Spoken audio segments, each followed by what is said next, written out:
Alors, aujourd'hui, je vais parler un film d'horreur.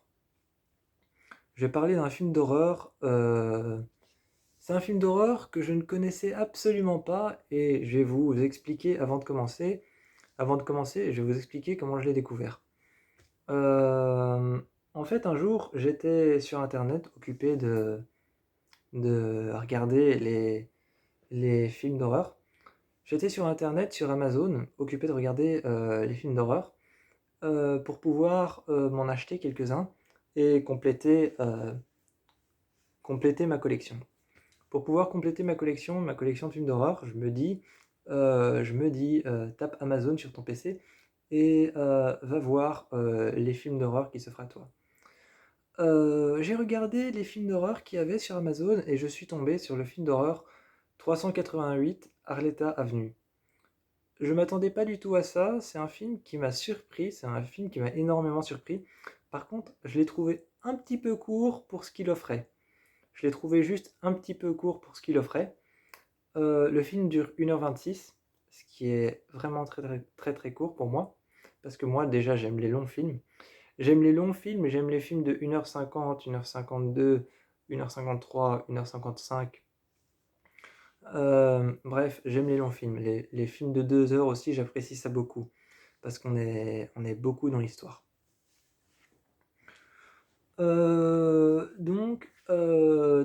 388 Arleta Avenue, ça a l'air tout gentil dit comme ça, mais c'est un film qui m'a terrifié.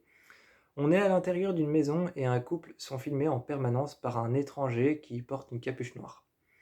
Ils savent pas qui c'est, et au fur et à mesure d'essayer de savoir qui c'est, ça devient de plus en plus mortel. Euh, Le film joue avec une ambiance très très sobre.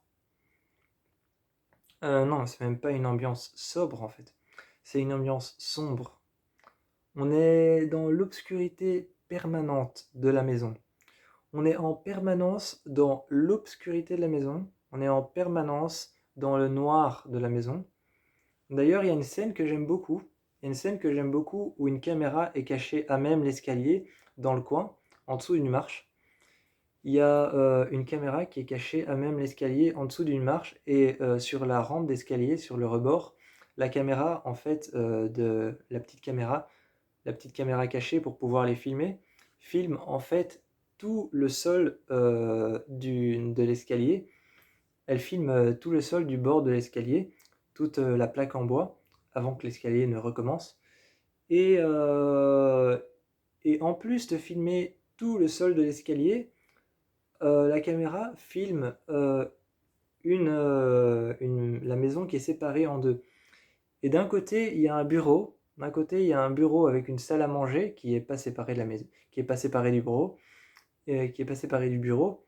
Et donc, ce que j'aime bien, c'est que toute cette partie-là de la maison est dans le noir. Toute cette partie-là de la maison est dans le noir. Il y a cette grande table en bois foncé que tu vois apparaître dans le noir. Et il y a le bureau il y a le bureau avec le PC qui est allumé, qui fait des reflets à l'intérieur.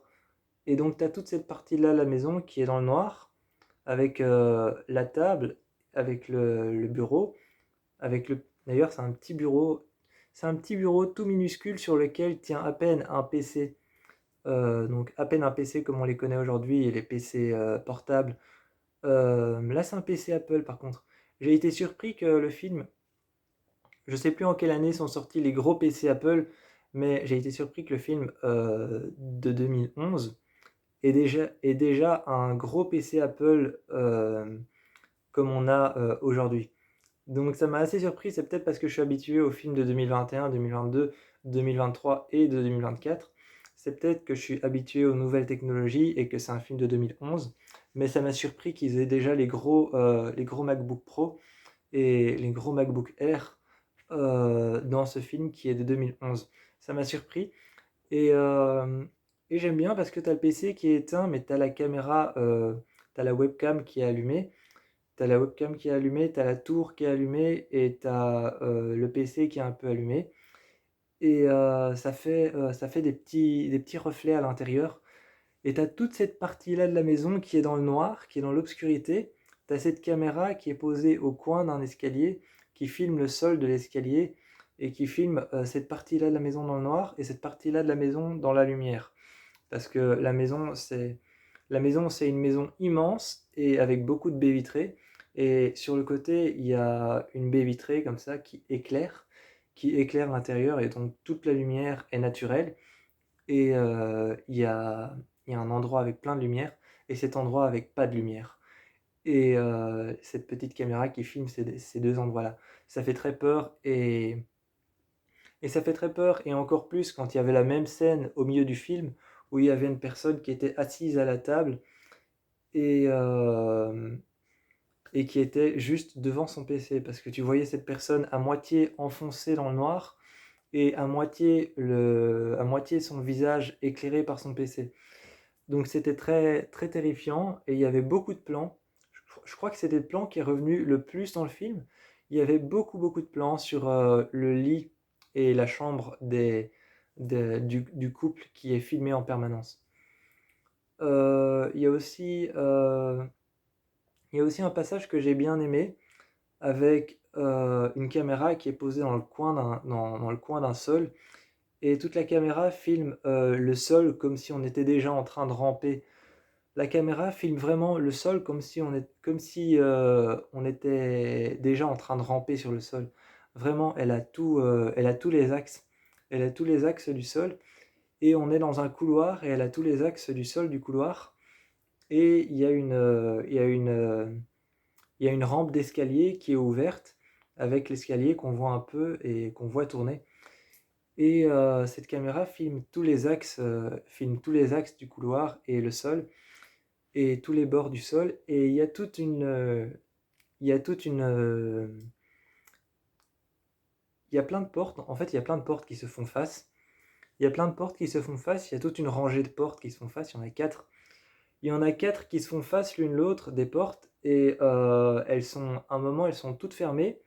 Et puis la caméra passe à la chambre. La caméra passe à la chambre, puis passe au salon, puis passe dans la voiture. Et, euh, et puis après, elle revient et t'as toutes les portes qui sont ouvertes. Et ça, c'est très flippant. Et ça, c'est très flippant. Et t'entends une dispute qui surgit de nulle part. Et tu vois que toutes les portes sont ouvertes, mais que personne ne sort et que personne ne rentre. Et t'as la caméra qui filme toujours de la même manière et qui était passée de la voiture à la chambre et au salon. Et on revient dans ce couloir et t'as toutes les portes qui sont ouvertes et ça fait peur parce que tu sais pas qui les a ouvertes. Et, euh, et juste après, t'entends une dispute exploser et il y a une porte au fond du couloir qui est fermée, qui avant était fermée et qui maintenant est ouverte et t'entends une dispute exploser et t'as un homme qui est en train de pousser une femme dans l'escalier, enfin qui est en train de la pousser pour lui dire de partir. Il la pousse pas réellement dans l'escalier, mais il la pousse, il lui donne des petits coups en lui disant de partir. Et la jeune femme commence à s'énerver. La femme commence à s'énerver sur lui et commence à lui rendre les coups. Et il y a une dispute qui explose dans l'escalier. Et tu vois un homme qui les suit tu vois un homme qui les suit avec un flingue en main. Et, et quelques minutes plus tard, tu vois la même dispute qui explose, mais plus fort, dehors. Et alors, t'entends l'homme dire Get out my home, donc sors de ma maison. Donc t'entends l'homme dire Get out my home, sors de ma maison. Et t'as la jeune femme qui dit lâche-moi, arrête de me toucher. Et elle s'en va. Et puis on remonte en haut avec la caméra et t'as le même homme qui passe l'escalier et qui a ce flingue en main et il passe l'escalier. Et le truc qui est terrifiant, c'est qu'après la caméra revient devant la maison où il y avait la dispute qui a explosé. Tu vois la femme partir. Mais l'homme avec le flingue qui a pris l'escalier et qui a descendu l'escalier, tu le vois pas passer par la porte. Donc tu sais pas où il est allé, tu sais pas ce qu'il a fait. Et il y a aussi ce passage très terrifiant où il y a un homme qui regarde les caméras de surveillance, qui regarde la caméra de surveillance sur le grand écran sur le grand écran du salon, et le salon est complètement en noir. Et la télé, quand il l'allume, elle grésille complètement et puis elle s'adapte un peu. T'as la télé, l'objectif de la caméra qui s'adapte sur la télé.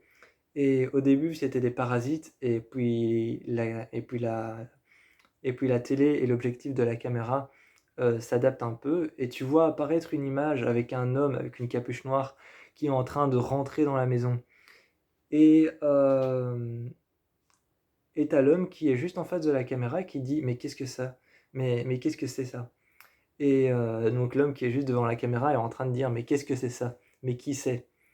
Et donc t'entends «Mais what is this?» Donc qu'est-ce que c'est? Et tu l'entends plusieurs fois dire: «What is this? What is this?» Genre: «Qu'est-ce que c'est? Qu'est-ce que c'est? Qu'est-ce que c'est?» Et après tu vois qu'il remet play, donc qui refait passer plusieurs fois la bande et tu vois cet homme rentrer plusieurs fois. À chaque fois, l'image remet vers l'arrière et l'homme rentre dans la maison et remet vers l'arrière et rentre dans la maison et puis tu le vois lâcher la télécommande et la poser sur le côté et tu as la télé qui se met à grésiller. Tu la télé qui se met à grésiller et qui reste allumée et lui il part, il s'en va et il laisse la télécommande et tu la télé qui soudainement s'allume et tu cette image qui revient à répétition avec l'homme qui rentre dans la maison.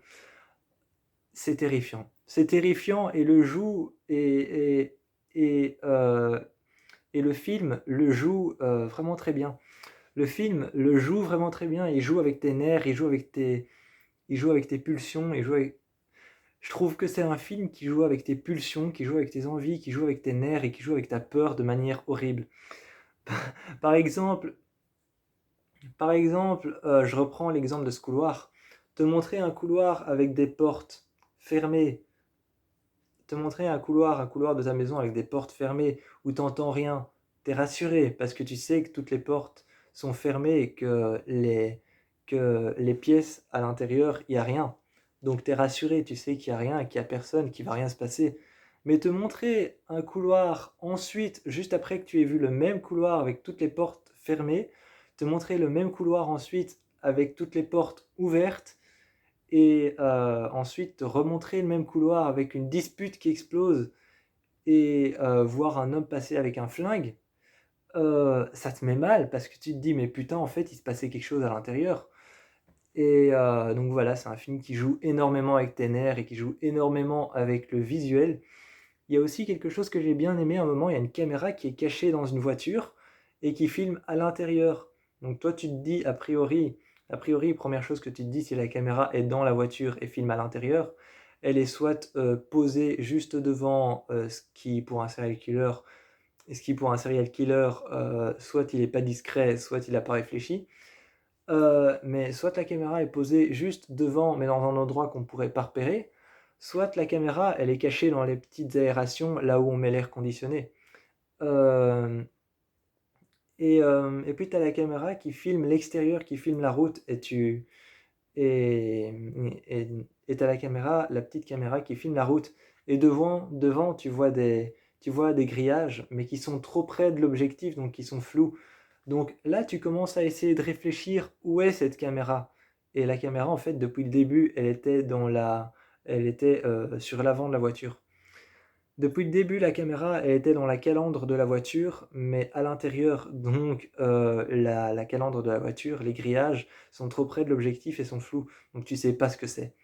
Et le film joue avec ça, joue avec tes nerfs pendant 1h26. Et c'est vraiment un bon film d'horreur parce qu'encore une fois, je peux prendre un autre exemple. Tu as cette télé qui grésille, tu as l'homme qui regarde, qui vérifie.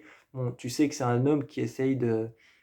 Tu sais que c'est un homme qui fait attention à sa maison, qui essaye de voir qui est rentré dans sa maison et qui essaye de protéger sa famille. Mais il laisse la télécommande sur le côté et tu as cette image qui revient à répétition. Tu te dis, mais qui a allumé la télé? Donc tu te demandes qui a allumé la télé. Et pourquoi est-ce que l'image revient à répétition? Pourquoi? Donc si ça se trouve, peut-être qu'il était déjà en train de regarder depuis le début la même bande à répétition et qu'il ne le savait pas. Heu, donc voilà, le film joue entièrement avec ça. Et 388 Arletta Avenue, je ne le connaissais pas. Maintenant que je le connais, j'ai eu une trouille noire. Je vous invite vraiment à aller le voir, c'est un film génial qui ressemble un peu à Humfriend Dark Web, qui est sorti il y a pas longtemps, et à tous ces autres films qui se passent sur internet en fait. Moi je vous fais plein de bisous et je vous encourage à aller voir ce film.